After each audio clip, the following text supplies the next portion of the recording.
Hi, boys and girls. Welcome back. I wonder what Madison's going to choose to do now that she has the whole day to herself and Florida's gone back to work. Chapter 25. The second my grandmother left the next morning, I raced over to Rosalie Clare's. On her back door was a note. Good morning, Madison. Sorry, but I'm working double shifts the next few days. Come in and help yourself to pie. Love, Rosalie Clare. I went inside, found the pie in the refrigerator, and cut myself a wedge. From the first taste to the last, it made me miss my mom. Back at Florida's, I considered going into the TV again, but only because I wanted to escape my boredom. There was another rerun of Just Jessica. Could I zap back and at least hang out with Allison? But the second Carly Knight popped up on the screen, the whole nightmare flooded back and I switched off the TV. And I had Leroy to keep me company. That week, we were close to perfecting what I thought would be the best trick in all of dog history. On the fifth day, when I went into the yard to unhook him, Rosalie Clare was hanging up her laundry. There wasn't a single sweater or sweatshirt clipped to the line, just cool summer tops and cotton capris. Good morning, Madison. Sure is a nice warm morning. You're not wearing layers. For the first time ever, Rosalie Clare had on a short-sleeved summer dress. Nope. A little blue pill a day fixed my thyroid problem and heated me up as fast as a furnace in Indian summer. Sure is nice to feel warmed by the sun. And thank you, by the way. For what? For talking me into making a doctor's appointment. You're welcome. I'm happy to hear you're feeling better. Leroy trotted over to Rosalie Clare and licked her bare brown legs. She scratched him on his favorite spot behind his ear, then treated him to beef jerky from her fanny pack. Then Leroy and I demonstrated the trick. I sang Queen of My Double-Wide Trailer while Leroy stood on his hind legs and danced, grinning ear to ear. 2 weeks after Florida went cold turkey off her shopping shows was the day that everything changed. She was working at the flower shop and I was alone. I headed outside to draw. I thought Rosalie Clare would be at work too, but she wasn't. I hadn't been out there for more than 10 minutes when she came outside and began to sweep clouds of dust off her back porch. Good morning, Madison. What masterpiece are you creating today? She asked. Leroy, wearing a French beret. I showed her my sketch. Promise me you'll keep drawing all your life. You're very talented. Promise, I said. As I headed back to the porch to set down my drawing supplies, a strange hiss filled the air, reminding me of sprinklers going off, but the day was as dry as anything. Leroy whimpered. I turned toward the noise. A long brown snake with dark diamond markings slithered toward my bare feet, shaking its rattly tail. Rattlesnake, Rosalie Clare hissed. Don't move. A one bite and I'd be dead meat rattlesnake? I froze solid as the snake edged closer. Rosalie Clare grabbed a shovel, hoisted it above her head, and lunged. I shut my eyes tight, not wanting to see. Thwack! Then all I heard were Leroy's whimpers, my thundering heartbeat, and a hummingbird zipping by with a whir. You can look, she said. The rattlesnake lay dead in the dirt, just inches in front of my feet, its head cut clean off.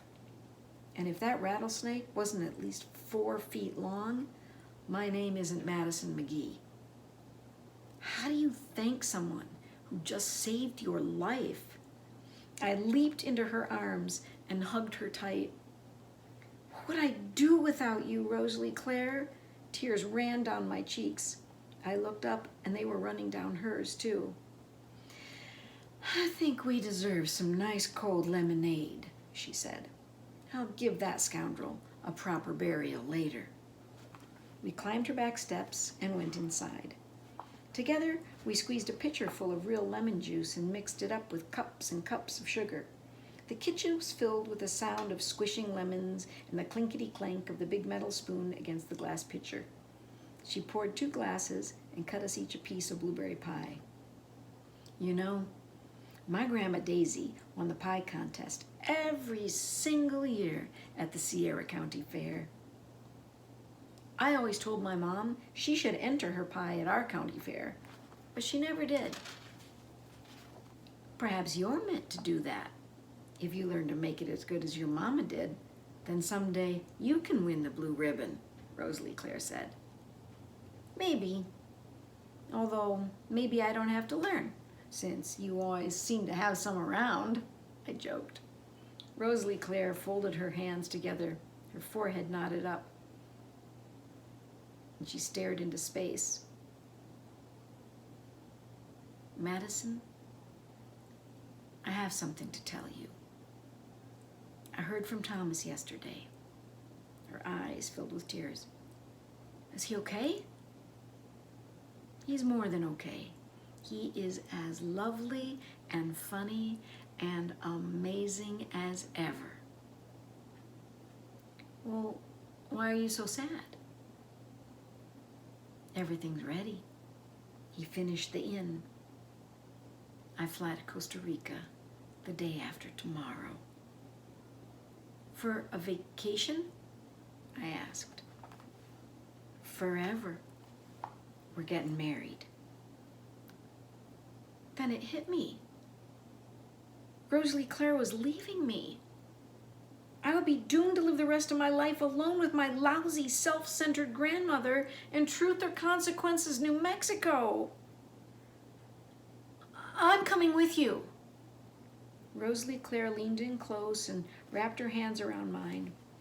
There is nothing in the world I would love more than to have you come down to Costa Rica and live with Thomas and me. But your grandmother... Her voice trailed into silence. A hard lump grew in my throat. I don't care what she thinks. She doesn't even want me. Maybe she'd let me go with you. My mom would want me to go with you. Then I couldn't help myself. I cried as hard as I had the night my mother died. Rosalie Clare cradled me in her arms and rocked me back and forth for what seemed like hours. She held me until there were no tears left. Talk to your grandma, but it would be best not to get your hopes up. And if you can't come, please know I will never lose touch. I'll visit when I can. Visiting wasn't good enough. I was determined to leave on that airplane with Rosalie Clare. Chapter 26. I hatched my plan, Operation Madison McBrat. I'd be so obnoxious that Florida would beg me to leave. I'd pretend to be as horrible as Carly Knight and Molly Cooper combined, or even more horrible. I got to work immediately. I left candy wrappers on the floor and told Florida to clean them up. I refused to throw away my TV dinner tray. I swiped the remote control right out of Florida's hand and switched the show to a nature channel. Florida became more and more furious with me. That night, when I brought Leroy into the house right under her nose, she told me it was the last straw. She sent me to my room, and I refused to go. Oh boy, did she yell. You ungrateful, good-for-nothing, horrid little girl, she screamed. After all I've done for you, I've fed you and clothed you and taken you in when no one else wanted you. How dare you treat me this way? Operation Madison McBrat seemed to be working. It was time to act. Well, now there is someone who wants me, and I'm leaving. I sprinted to my room and yanked my suitcase out from under the bed. As fast as I could, I crammed in my clothes and my mom's fairy jacket. Where do you think you're going, young lady? Florida was at my door, her hands planted firmly on her hips. Costa Rica. Rosalie Claire's moving there, and I'm going with her. Florida's hands clenched into tight balls. She looked like she wanted to punch me. I don't know what shenanigans that woman is up to, she snarled, or what spell she's cast over you, but there is no way on God's green earth that you are going anywhere with her. Anywhere. Do you understand? You can't stop me, I yelled. But in truth, I knew she could. Florida knew she could too. She grounded me for a week. She made me go to my room, and she even locked my bedroom window. When I begged her to at least let me say goodbye to Rosalie Claire, she refused. Thank goodness the old witch is leaving, she spat. I curled up on my bed with my mom's old fairy jacket and hid beneath its thick fabric. I could barely make out the scent of cinnamon and butterscotch. It seemed to be fading away. My head spun with a million sad thoughts. I've always tried my best not to feel sorry for myself, but not on that night. It didn't seem fair that my mom died, or that I didn't even have a dad to move in with. Just my crazy grandmother, Florida Brown. My mom used to say it's a fact that sometimes life isn't fair. I didn't know what she meant until she was gone. When I slipped into the hallway to go to the bathroom, Florida jumped up from her TV watching to make sure I wasn't trying to escape. That night, I fell asleep to the sound of Leroy howling in the backyard. The next morning, I figured maybe Florida would have cooled off. Boy, was I wrong. She was still super mean and made me stay in my room. I kept trying to figure out how I might escape my pink bedroom jail, but Florida was my prison guard. I was sure if I tried to sneak out my window, she'd catch me and ground me until it was time to go to college. Rosalie Claire would be leaving for good tomorrow, and it was haunting me. I wished I had a hammer so I could break all the clocks to make time stand still. Mostly, I sketched pictures of Rosalie Claire and me so I could always remember us together. I kept looking out my window, hoping to catch a glimpse of her. Twice she came into the yard, squinting over at our house as if she was searching for me. Then she'd sigh and head back inside, letting her creaky screen door slam shut. After dinner that night, all the lights switched off at her house. A few minutes later, our doorbell rang. I could hear the voices of my grandmother and Rosalie Claire. The conversation sounded friendly enough, and then Florida cracked open my door. She wasn't friendly with me, not at all. She was tense, and she hissed through her teeth. Go say goodbye to your precious Rosalie Claire and make it fast. The airport shuttle is picking her up in 10 minutes. I'll be watching television, and I'll also be watching the clock. 10 minutes? I thought she wasn't leaving until the next day. I raced past Florida and flew out the front door, right into Rosalie Claire's open arms.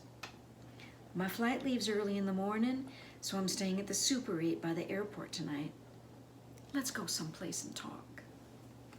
We walked over to Rosalie Claire's front yard and sat on her garden bench. I hoped and prayed she'd come up with a plan to take me along. I wish more than anything you could come with me. But right now, you need to stay with your grandma. Although winds can always change, Madison. I didn't feel a single bit of wind, not even the tiniest breeze. All I felt was the hot, choking air of truth or consequences. Why doesn't Thomas move here and open his inn and a restaurant? And why does it have to be in Costa Rica? It was our dream to do this together and to live by the sea. It's my destiny, she said quietly. But what about my destiny? I have a very good feeling about your destiny, Madison McGee.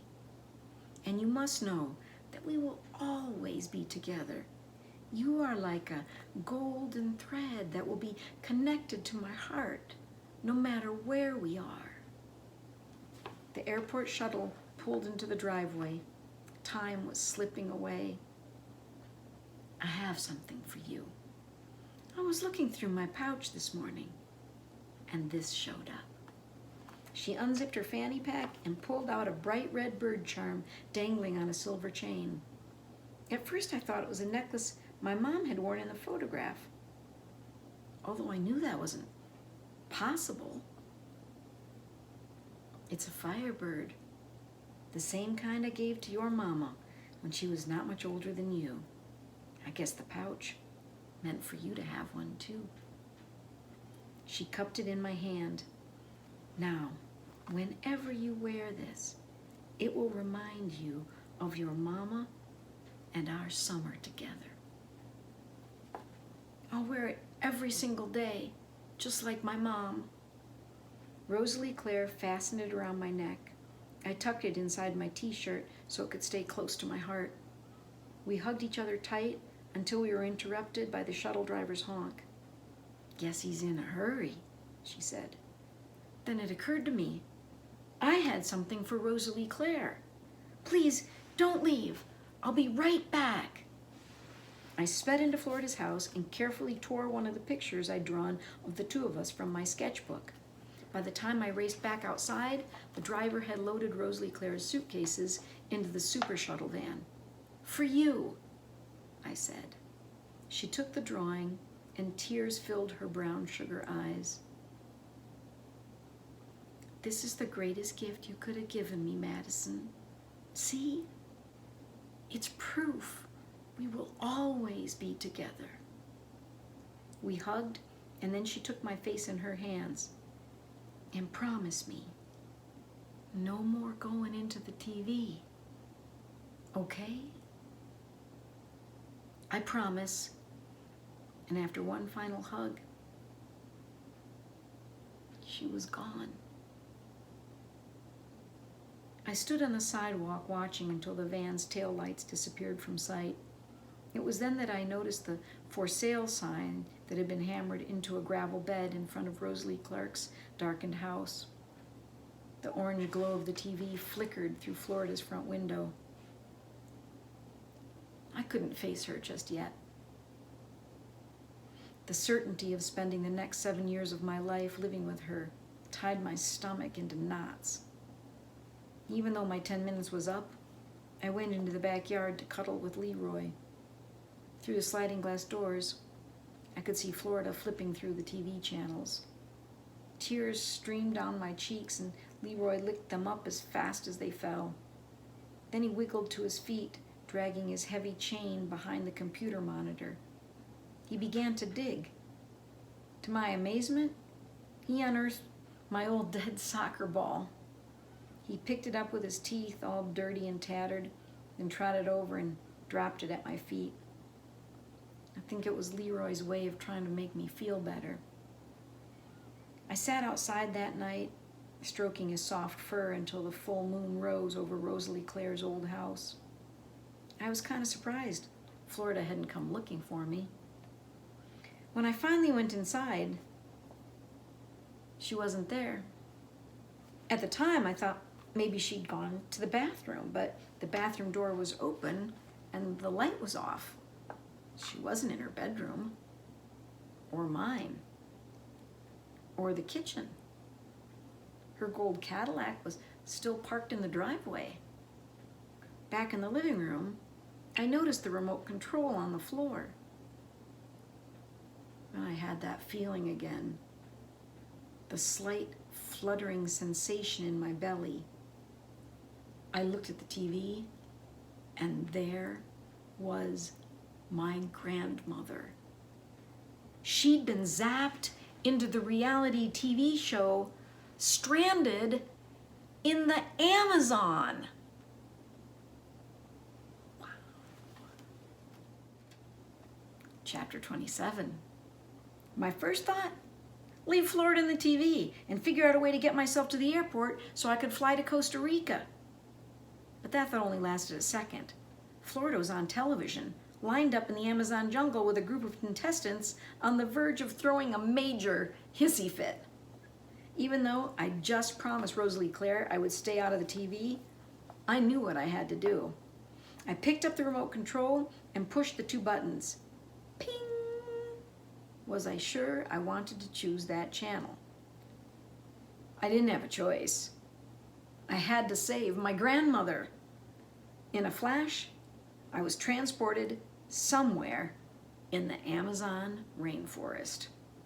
A sweaty camera guy was videotaping the contestants. It was early morning and the air was already sticky and hot.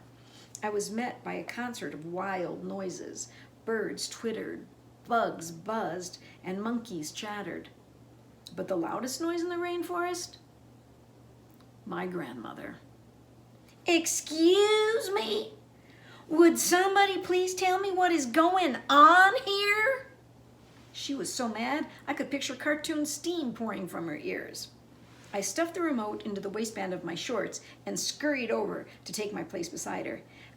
Sorry I'm late, I apologized to the perfectly tanned TV host. Florida gave me the oddest look, and who could blame her? I mean, if you'd never zapped into a TV show before and didn't know how it all worked, it would be awfully confusing. Madison McGee, we've been waiting for you. Let the competition begin. He lifted a brass trumpet, playing the song that you always hear at the beginning of horse races. What in the devil is going on? Florida sputtered as the trumpet blared. It's the Megapix TV, I whispered. It's magic. Oh, for heaven's sake, do you really expect me to believe something that ridiculous? Tell me the truth, young lady. The trumpet had stopped. Cut! Yelled the director. He was as big as a blimp and covered from head to toe in an outfit made completely out of mosquito netting. Do we have a problem, people? He peered at Florida through white mesh. Yes, we do, Mr. Whoever you are. My granddaughter and I need to go have a little chat. At least she called me her granddaughter. Make it quick. We've got a show to shoot here, Mrs. Brown. Florida marched straight for the riverbank. I trotted after her until we were out of sight and out of earshot. Only a fuzzy-faced, white-bellied spider monkey perched on a tree was listening. Explain this instant and no nonsense. She looked fierce. It really and truly is the Megapix, I said. Remember when Mike, the delivery guy, said it would put you in the action like no other TV? He wasn't kidding. I slid the remote control out of the top of my shorts. It's magic. I used this to zap into Just Jessica and Alan Stone's shopping show. He made me demonstrate vacuum cleaners. He's not very nice. Do you really expect me to believe that? You're making this up. I'm telling the truth. How else do you explain that one minute you were in your living room pushing a couple of buttons on the remote when your vision got blurry and your body tingled, and the next minute you wound up on this TV show? How did you know that my body... Her voice trailed off and her eyes opened wide with horror. Oh my goodness! You're right! Well, don't just stand there. Get us out of here! Pronto! I've never tried it with two people before. Hope it works. I positioned my fingers over the two buttons. Well, if that isn't the wackiest thing to bring to the Amazon. Hate to break it to you, sweetheart, but you're not going to be watching a lot of television in the rainforest. My stomach knotted up. It was the TV host. I'll take that. You know the rules. Bring along only the things that we give you. He snatched the remote right out of my hand. You have no right to do that. Florida planted her hands on her hips. Of course I do, Mrs. Brown, because this is my show and I make the rules. She can have it back when you finish the competition. He shoved it into an oversized pocket in his perfectly ironed safari jacket. The spider monkey cackled as if this was all some big joke. With a plastered-on TV star mega smile, the host stuck out his hand. We haven't properly met. I'm Wolf Adams. Madison McGee, I said. I knew who he was. He'd been on TV ever since I was little. Wolf Adams had hosted Stranded on Bora Bora, Stranded in the Gobi Desert, Stranded in the Outback, and Stranded in any other out in the middle of nowhere place you can imagine. I'm surprised he hadn't done a show called Stranded in Uranus. In each show, a parent and their kid teamed up to compete against other teams of parents and kids to win $1 million. Besides, who could forget a man who resembled a giant, inflatable Ken doll? Sometimes I'd watch the shows with Violet. She loved them. She always got mad at the contestants who were mean to each other.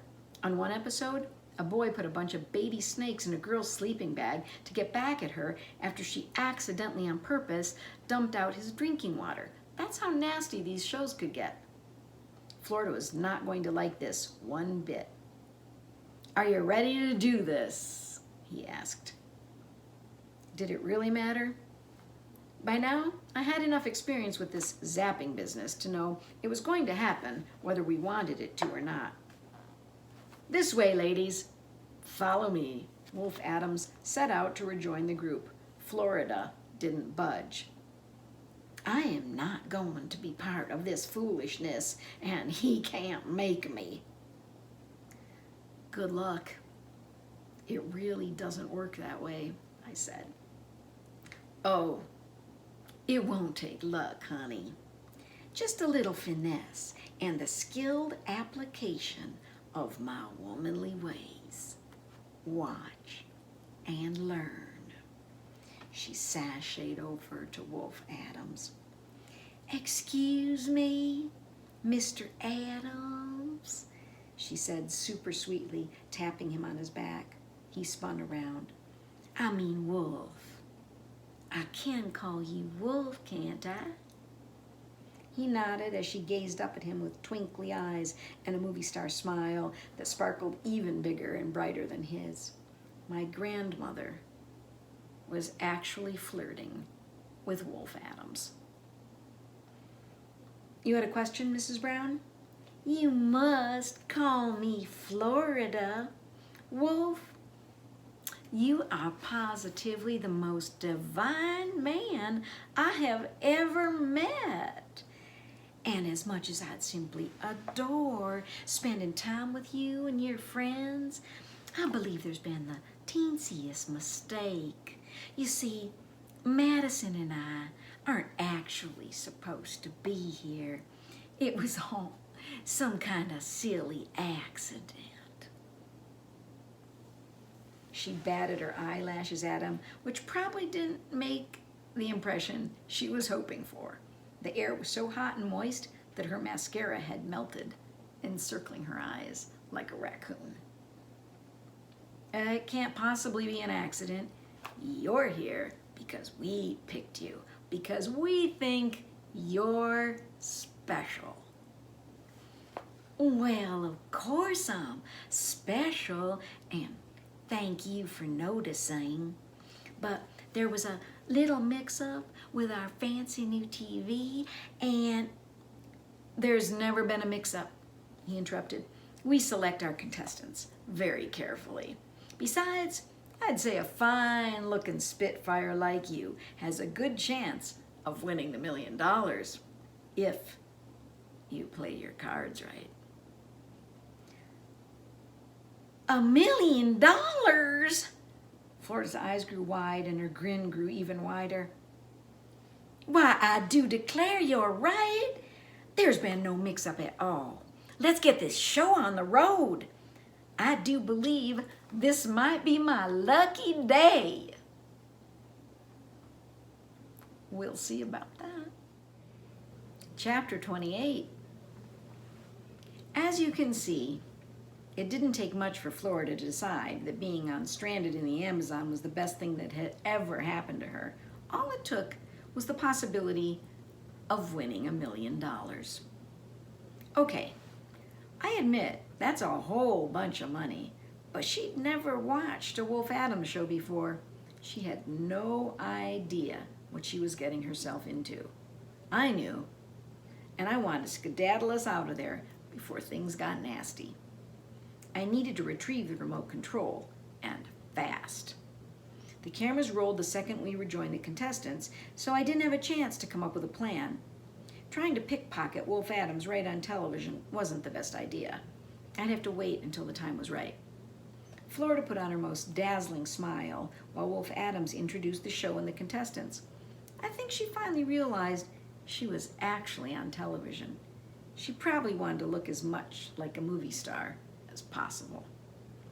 The odd thing was, I was somewhere in South America and probably not far from Costa Rica, geographically speaking, but I was pretty sure that being stuck in Megapix TV time didn't let me leave the regular way. Not by bus, not by train, not on foot.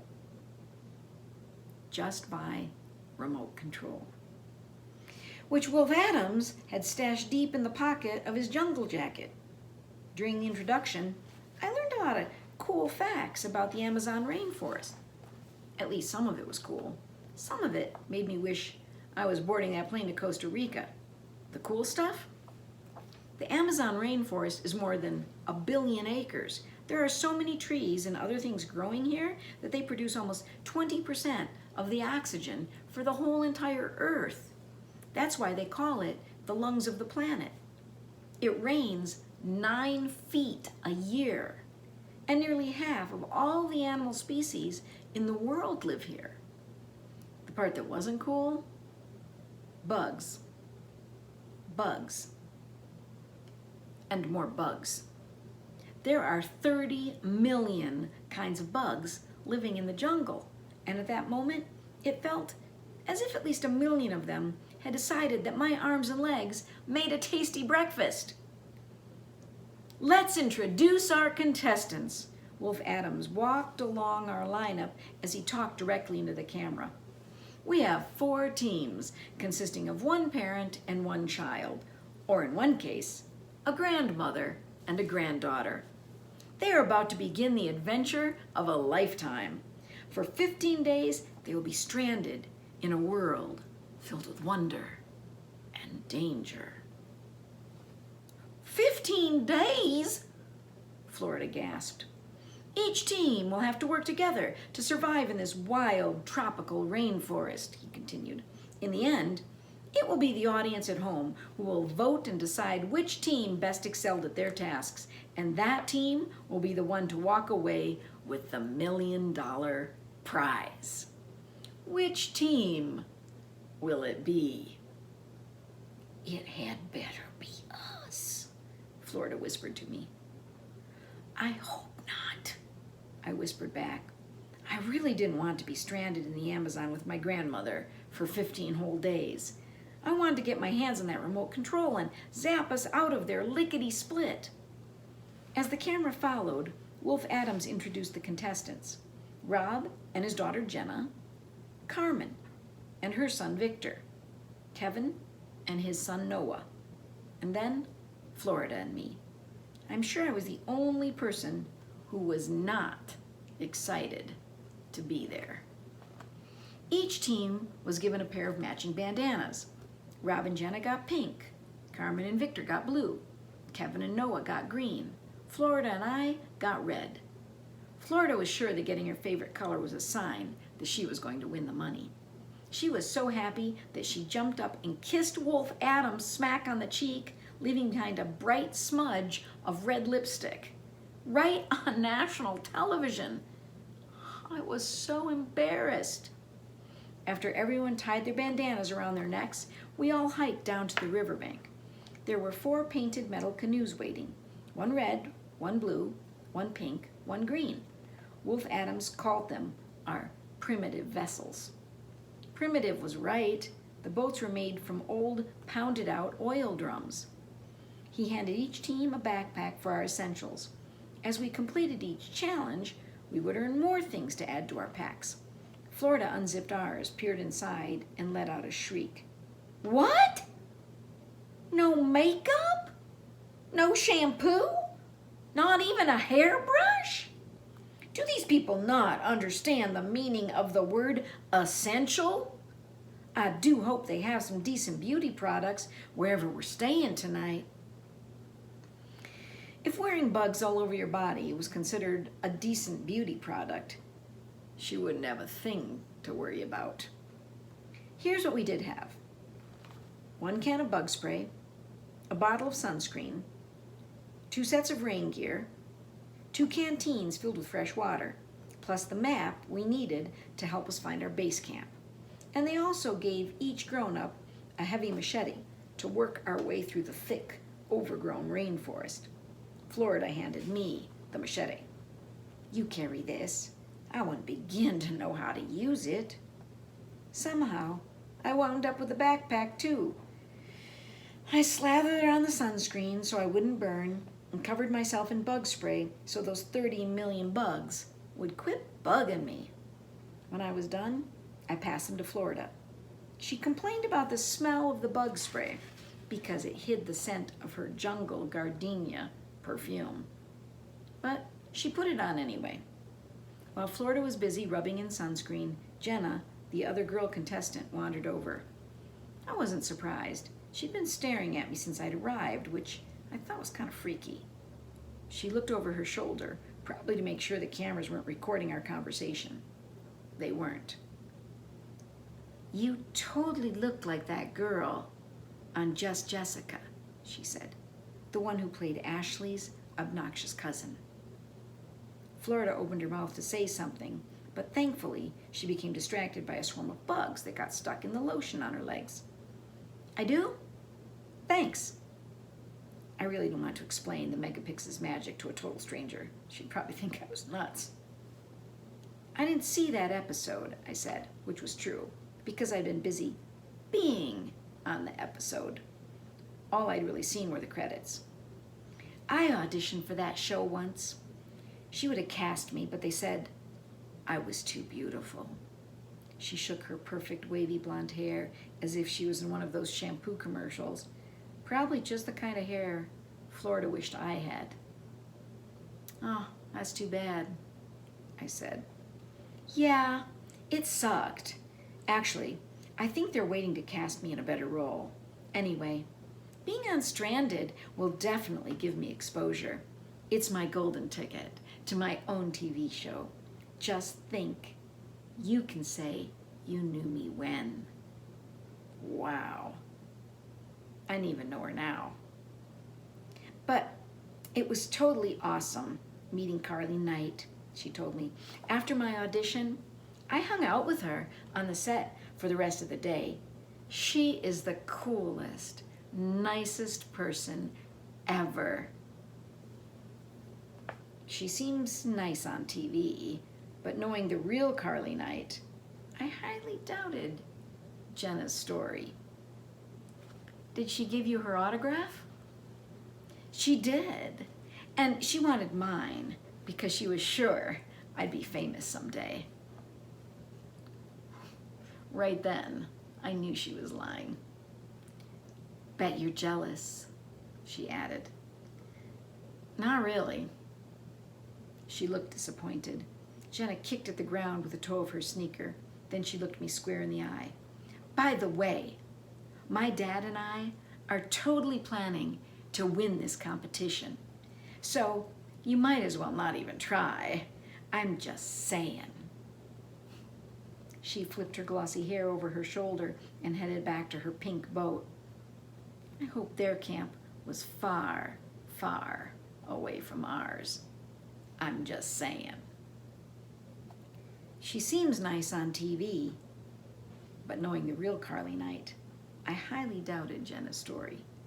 Did she give you her autograph? She did. And she wanted mine because she was sure I'd be famous someday. Right then, I knew she was lying. Bet you're jealous, she added. Not really. She looked disappointed. Jenna kicked at the ground with the toe of her sneaker. Then she looked me square in the eye. By the way, my dad and I are totally planning to win this competition, so you might as well not even try. I'm just saying. She flipped her glossy hair over her shoulder and headed back to her pink boat.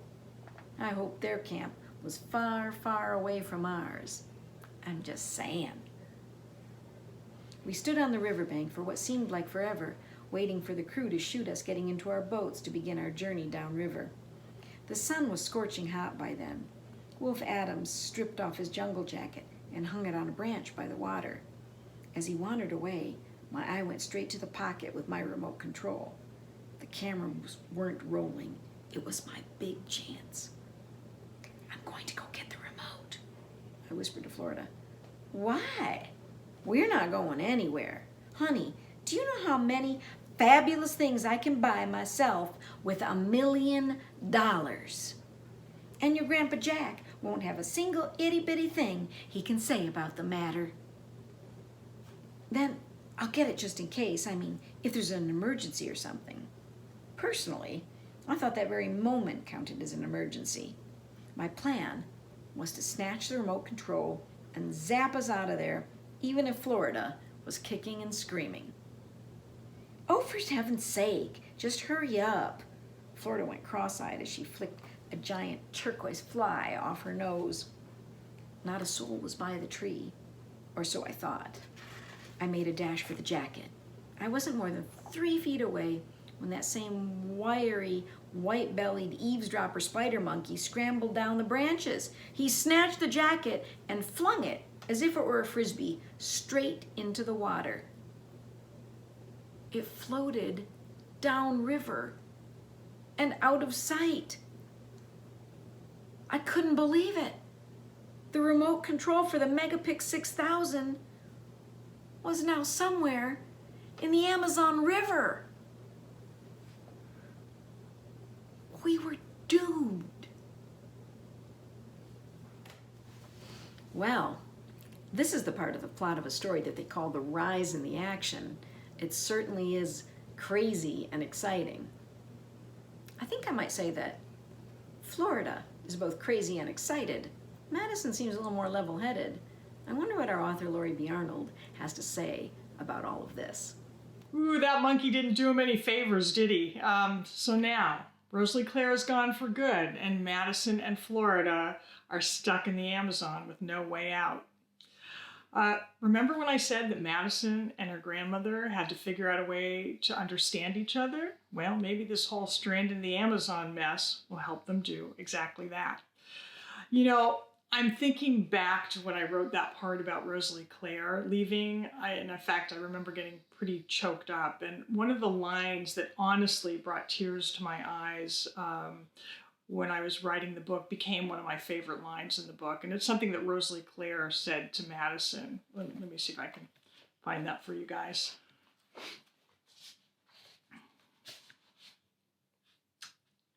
And you must know that we will always be together. You are like a golden thread that will be connected to my heart, no matter where we are. And I love that so much because I feel exactly that way about the people I love, or even about the people in my life who have passed away. Even though we're not together, we're still connected by that kind of golden thread, and they're still so much a part of me.